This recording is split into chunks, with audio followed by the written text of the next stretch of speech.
Olá, meus alunos, tudo bom? Nossa aula hoje a gente vai continuar a trabalhar o que foi o processo de independência do Brasil. Aquilo que eu expliquei para vocês, né? É aquele processo que vai fazer com que o Brasil se separe de Portugal, deixe de ser uma colônia e passe a ser um país independente como é até hoje, com suas próprias leis, seu próprio governo.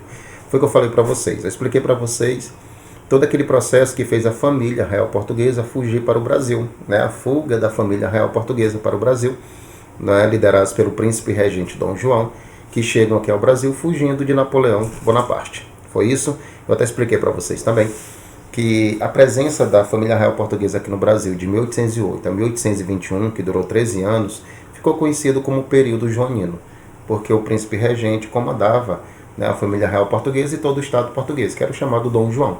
E eu disse também para vocês que algumas medidas que Dom João toma aqui no Brasil, que é até obrigado a tomar aqui no Brasil, ele acaba, até certo ponto, de forma indireta e até inconsciente, em parte, acelerando o nosso processo de independência. Então, o que é que nós vamos ver aqui nessa aula de hoje?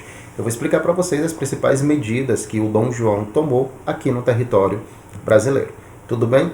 Então, senhores, uma das primeiras medidas que inaugura o chamado período joanino, ele promove, em 1808, a abertura dos portos brasileiros às nações amigas. O que quer dizer isso? Se vocês lembram que o Brasil era a colônia de Portugal. E entre Portugal e Brasil havia um acordo chamado Pacto Colonial. O que era esse acordo? O Brasil, na condição de colônia, só podia fazer comércio com Portugal. O Brasil era proibido de fazer comércio com qualquer outro país. Mas como Portugal foi conquistada pelos franceses de Napoleão Bonaparte, o Dom João veio ao Brasil. Lembrando que o Dom João chega ao Brasil até protegido pela marinha inglesa, tá certo? Aí o que acontece? Quando Dom João abre os portos brasileiros às nações amigas, significa o quê? Que o Brasil agora pode fazer comércio com qualquer país, desde que seja uma nação amiga.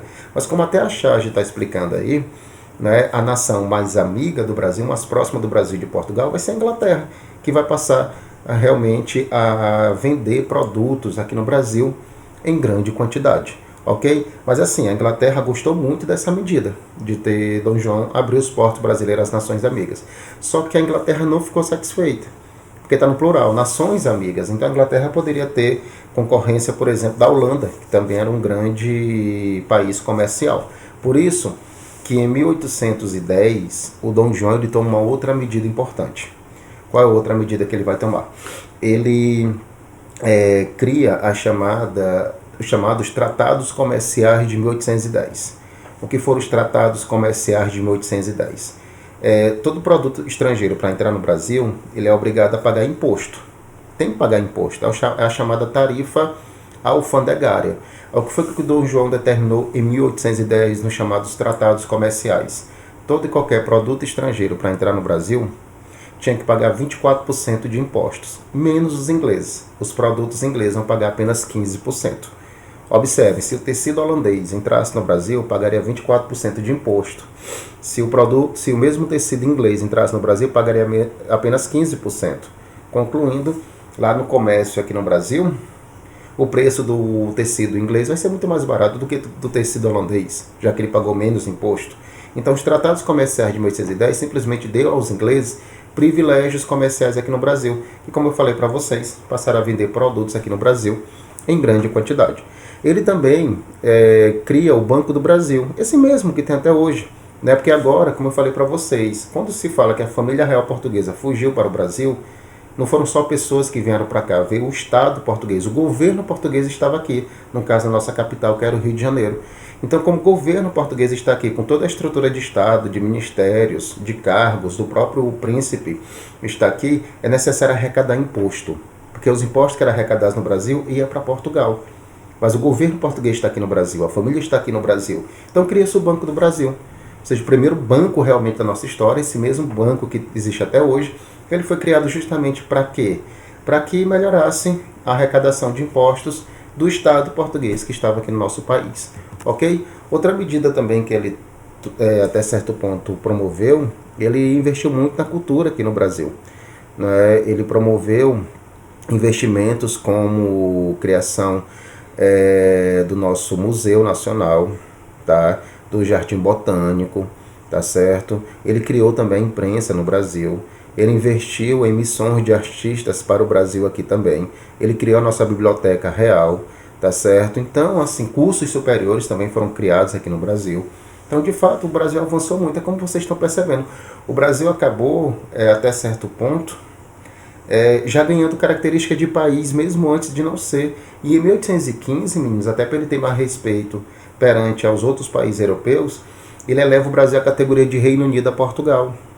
Ou seja, o Brasil agora não é mais nem colônia. Em 1815, o Brasil agora é oficialmente um Reino Unido a Portugal. É como se o Brasil tivesse dado um passo muito importante para se tornar de fato um país independente. Mas vou repetir, meninos, essas medidas que Dom João toma não era pensando no Brasil, era pensando no governo dele, era pensando na coroa dele, era pensando no conforto da família real portuguesa que estava aqui, era pensando na estrutura de governo que estava aqui. Mas como eu falei para vocês, essas medidas que ele acabou tomando distanciou o Brasil de Portugal e vai fazer que gradativamente o Brasil se torne um país independente. E em 1821, meninos, Dom João volta para Portugal com toda a família real. Ele foi literalmente obrigado a voltar para Portugal, devido a uma revolução que teve lá, chamada Revolução Liberal do Porto, que ocorreu em 1820. Tá certo que devido a essa revolução, ele poderia perder tudo que ele tinha lá em Portugal: castelo, propriedades, terras, casas, riquezas. Então, Dom João é literalmente obrigado a voltar para Portugal em 1821. Mas ele tinha uma certeza, meninos, que as medidas que ele tomou aqui no Brasil eram, vamos dizer assim, irrevogáveis, ou seja, não tinha mais retorno. Ou seja, ele tinha certeza que a independência do Brasil era uma questão de tempo, que a elite brasileira não ia mais aceitar que o Brasil voltasse à condição de colônia, que os ricos, né, proprietários de terra aqui no Brasil não vão querer voltar com o pacto colonial, eles não vão querer comercializar agora só com Portugal. Era muito mais lucrativo eles comercializarem com a Inglaterra e com as outras nações amigas. Então, de fato, o Dom João tinha certeza que a independência do Brasil era uma questão de tempo.